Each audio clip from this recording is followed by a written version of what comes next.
District Malir jail Karachi میں قائم مدرسہ فیضان قرآن فاؤنڈیشن کے تحت محفل نعت کا سلسلہ ہوا۔ محفل کا باقاعدہ آغاز تلاوت قرآن پاک اور نعت رسول مقبول صلی اللہ علیہ وآلہ وسلم سے ہوا، جس میں مفتی محمد شفیق اتاری، جیل سپرنٹینڈنٹ سید Arshad Hussain Shah, D S P مرید عباس شیخ، ڈی ایس پی ذوالفقار علی پیرزادہ، سٹی ذمہ دار، نگران مجلس پاکستان، جیل انتظامیہ سمیت قیدیوں نے شرکت کی۔ جیل سپرنٹینڈنٹ سید ارشد حسین شاہ اور دیگر افسران نے مفتی محمد شفیق اتاری کا استقبال کیا اور ان سے اپنے آفس میں ملاقات کی۔ محفل نعت سے مفتی محمد شفیق اتاری نے شرکاء کے درمیان نبی پاک صلی اللہ علیہ وآلہ وسلم کی سیرت مبارکہ پر سنتوں بھرا بیان فرمایا۔ دنیا کے جتنے بھی حقوق ہیں، ماں باپ کے حقوق ہوں، استاد کے حقوق ہوں، دینی طور پر کسی شخص کے حقوق ہوں، یہ سب تعلیم ملی ہے تو پیارے مصطفیٰ علیہ السلام سے ملی۔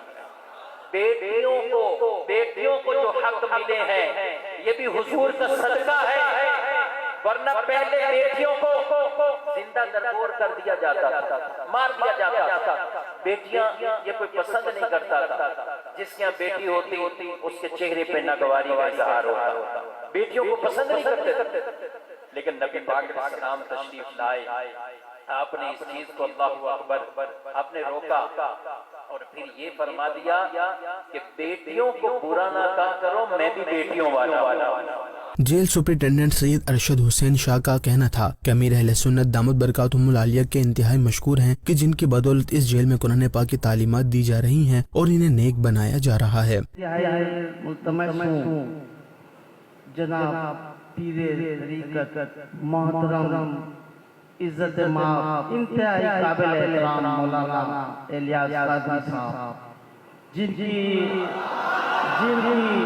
بدولت اس جیل ڈپارٹمنٹ کے اداروں میں قرآن کی تعلیم اور ان لوگوں کی اصلاح کی گئی۔ میں دعا ہوں اللہ تعالیٰ سے کہ اللہ تعالیٰ ان کو جزائے خیر دے۔ ان کے ساتھ انہوں نے جو یہاں پر ٹیمیں بھیجی اور جس طریقے سے کام کیا، نتیجہ یہ ہوا کہ جو بگڑے ہوئے تھے ان کو نیک راستوں پہ چلایا گیا۔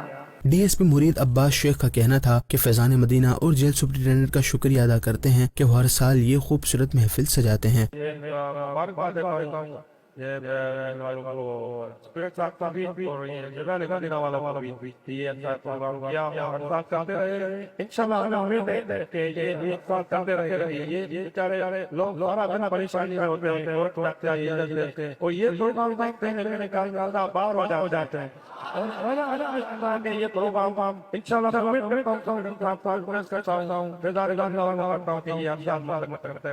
مفتی محمد شفیق اتاری نے قیدیوں پر شفقت رکھتے ہوئے ان کے درمیان کپڑے اور دیگر اشیاء تقسیم کی۔ محفل نعت کے اختتام پر صلاۃ و سلام پڑھا گیا اور دعا بھی ہوئی۔ قیدیوں نے مفتی محمد شفیق اتاری سے ملاقات بھی کی۔